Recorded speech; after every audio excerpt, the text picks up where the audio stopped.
नमो बुद्धाय. सर्वांना सप्रेम जय भीम.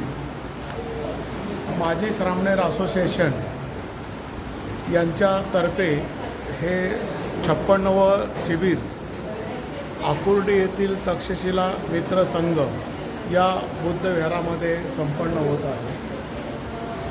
माजी श्रामणेर असोसिएशनची सुरुवात मुळातच 1971-72च्या दरम्यान ही झाली आणि पुणे विद्यापीठामध्ये ते थायलंडमधून येणारे जे भिक्षू जे आहे आणि त्या श्रामणेरांचं माध्यमातून कालकथित DL साबळे गुरुजी, आता आपल्यामध्ये हयात असलेले PS मेश्राम, DT भोसले, रामदास जगताप, प्रकाश नाईक आणि या सर्व बुजुर्ग मंडळींनी म्हणजे आजपर्यंत 55 शिबिरं त्यांनी यशस्वी केलेली आहे. आणि मी पाहत आलो आहे या धम्म चळवळीकडं, या माजी श्रामणेर असोसिएशनचं जे काम जे आहे नुसतं पुणे शहरात नाही आहे. पुणे शहरामध्ये जे असणारी जी उपनगरं आहे, खडकी, दापोडी, पिंपरी चिंचवड, देहूरोड अशा ठिकाणांवरून त्यांनी कामकाज केलेलं आहे. आणि महाराष्ट्रामध्ये एक फलटण येथे सुद्धा एक शिबिर PR काकडे, जे कालकथित PR काकडे यांच्या माध्यमातून फलटणला देखील एक शिबिर झालेलं आहे. तर हा माजी श्रामणेर असोसिएशनचा हा जवळपास एक 5 दशकाचा इतिहास आहे. आणि पालकांवरती धम्मसंस्कार करण्यासाठी हे एक 10 दिवसीय शिबिर खूप उपयुक्त आहे. आता तुम्हाला सांगतो की अलीकडची जी जागतिकीकरणाची जी परिस्थिती आहे आणि ह्या धकाधकीच्या परिस्थितीमध्ये की आता बालकांवरती सुसंस्कार करण्यासाठी अशा शिबिरांची नितांत गरज आहे.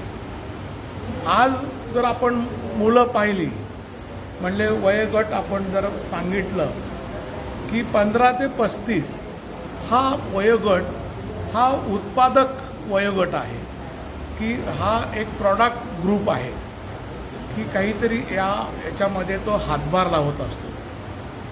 आणि अशा मुलांना सुसंस्कारित करण्यासाठी, धम्माची गोडी लागण्यासाठी जे बाबासाहेबांनी आपल्याला ते दिलेला जो धम्म आहे आणि आपण बाबासाहेबांनी दिलेल्या ज्या 22 प्रतिज्ञा आहे आणि त्या 22 प्रतिज्ञामधली जी 21वी जी प्रतिज्ञा आहे ती आपल्याला खूप दिशादर्शक आहे.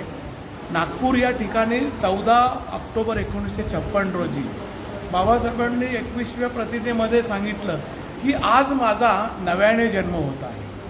काय म्हणतात बाबासाहेब की आज माझा नव्याने जन्म होत आहे, की मला मातृभूमीच नाही आहे. पण आत्ताची जी मातृभूमी जी आहे ती मातृभूमी आपल्याला नागपूर दीक्षाभूमीतून मिळालेली आणि तो धम्म चळवळीचा वसा आणि वारसा घेऊन कालकथित DL साबळे गुरुजी, PS मेश्राम, DT भोसले, त्यानंतर रामदास जगताप, प्रकाश नाईक, हे जी मंडळी की हे निष्ठावंत लोक आहेत, एक समाजामधले एक निष्ठावंत लोक आहे आणि धम्मासाठी स्वतःच्या ध्येयभानाकडं दुर्लक्ष करून म्हणजे आता तुम्हाला सांगतो साबळे गुरुजींचा आपण परवाच 2य स्मृती दिन घेतलेला आहे. आणि असे हे जे सामान्यातील असामान्य जे व्यक्तिमत्व आहे ते ह्या शिबिरातून निर्माण केले जातात. की आज मला एक जाता एक तुम्हाला संदेश द्यायचा आहे की संपूर्ण विश्व हे दारूच्या ढिगाऱ्यावरती बसलेलं आहे. म्हणजे आज सगळीकडं जे एखाद्या ठिकाणी कुठून एखादी ठिणगी पडावी आणि त्याचा विस्फोट व्हावा अशी भयानक परिस्थिती झालेली आहे. अशा युद्धजन्य परिस्थितीला तथागत भगवान गौतम बुद्धांचेच विचार तारणारे आहेत. हा मानवतेकडं माणुसकीकडे घेऊन जाणारा धम्म आहे.